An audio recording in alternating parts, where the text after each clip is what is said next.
Welcome to the third season of Virtually Live the podcast. I'm Ashley, Content Marketing Manager at Kaltura. In this series, you'll get marketing and event insights from top industry experts. In today's episode, we'll discuss the impact of AI integration on brand voice and how to maintain it. Let's start off with Jessica Hreha, Head of Global Integrated Campaigns and Content Strategy at VMware. Enjoy! There were sort of these silos of swirl, of intrigue, excitement, of all of a sudden people asking the brand team if they can use ChatGPT to create content. Then we realized we had a giant educational opportunity and we started bringing in third-party speakers and doing global marketing enablement. Then we realized we needed to get the leadership aligned on the opportunity. We hosted our Marketing Leadership AI Summit, and it just continued to evolve from the first step of getting this grassroots passionate group of marketers that wanted to stay on the forefront of generative AI, all on top of our day jobs, self-learning, self-educating, and figuring out along the way what we could and should be doing. Those are some really great insights from Jessica Hreha. Now, Yadin Porter de Leon, Global Executive Content at VMware, shares his opinion. I like to measure this in content time to value, and by comparing creation timelines for pieces with varying levels of AI assistance. This concept is, of course, outlined in the popular McKinsey report, earlier this year called The Economic Potential of Generative AI. I think that came out in June. And it really talks about how teams who normally went back and forth with ideation, with outlining, with creation, execution, especially when it comes to working with various different agency or different teams that may be siloed, you can collapse that, from something that used to take, days or weeks into something that takes far less too.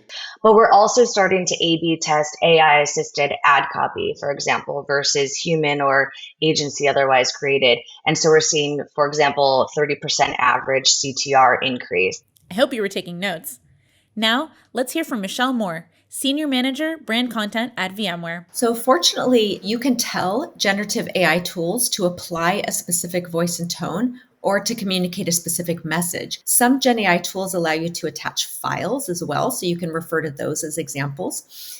But if you're really looking to scale this functionality, it's worth assessing a business tool such as Jasper or Writer, which have brand voice capabilities built in. When it comes to marketing, pretty much every other facet of knowledge work, this is the framework, the AI plus human framework. So it's going to change everything that we do, but it's going to depend on which areas of the marketing team are going to jump on this quickly, and that's what's going to transform first. The short answer is always keep a human in the loop. Remember that AI is our assistant. It can perform tasks for us, but we, the humans, are the ones who determine the input, and we decide what to do with the output from these tools. The more that you use the tools, the more you'll understand their capabilities, which is going to allow you to think more creatively on how you can apply them to your business. What you're really doing is you're training yourself. These AI models are imperfect, and these are going to be the worst AI tools we'll ever use. Years now, we'll look back and say, how did we, manage with these clunky tools with AI? So what you're doing right now is you're preparing yourself for the future. So just get started. Bejan, former Corporate Vice President, Global Events at Microsoft, offers his point of view. Well, I think, our CEO says it very well. He talks about it as being kind of the biggest movement in technology in terms of innovation and advancement, since really the beginning of the PC era. But maybe even more importantly, it levels the playing field in terms of making the power of technology available to so many more people, that you don't have to be a master programmer. You don't have to learn every kind of aspect and feature of an application to be able to use the power of that application or the technology. And the notion of that kind of being able to empower, so many more people on the planet is something that I think the company finds that it fits perfectly with our mission statement to empower every person and organization on the planet to achieve more. But it also is something, that we really can use what our brand stands for, not only from an innovation and technology perspective, but also from a responsibility and trust perspective. I think we've taken it very seriously and feel like we can play a role in the shaping of the way AI improves and impacts the world. You got to get those final scripts in weeks in advance to be able to do it. So that's what we think of as very low-hanging fruit to be able to apply a large language model on a body of content and then translate it in, 4, 8, 20, 40 languages in a very short time frame. That's something that's pretty exciting to us. AI is very good for that kind of work, right? Where you can take where we need session abstracts, and they can look at the script of the session and create a first draft or even a close to final draft of that abstract. Very helpful. We did a thing in Cannes, the Cannes Lions, with the advertising team, where we asked creative directors from all over the advertising world to experiment with Bing, Chat GPT, and make images entirely out of prompts and all sea creatures, because we're at the beach in Cannes, and that was very compelling. I mean, and it was really exciting, and people really got into it, and it was fun. So we're doing experiments. I think that's what I would say. And what works, we're doing more of, and what doesn't work, we're not doing so much of anymore. That was really great. Now, let's get Clara Galán's take, product marketing lead, Adobe Live. With artificial intelligence and Firefly, in particular with Adobe, creatives are able to quickly iterate on multiple different designs. They're able to expand backgrounds without taking painstakingly long hours and perfecting everything, while still maintaining their creative agency and making sure that the images are speaking to their true creative backgrounds. Now, of course, there's a lot of conversation right now in the creative space around artificial intelligence. And one of the things that we're really focused on here at Adobe is making sure that creatives are recognized for their work, that they are awarded for that work, that we recognize them internationally. And at the same time that we're providing them the tools to help meet the demands of today's virtual audience landscape.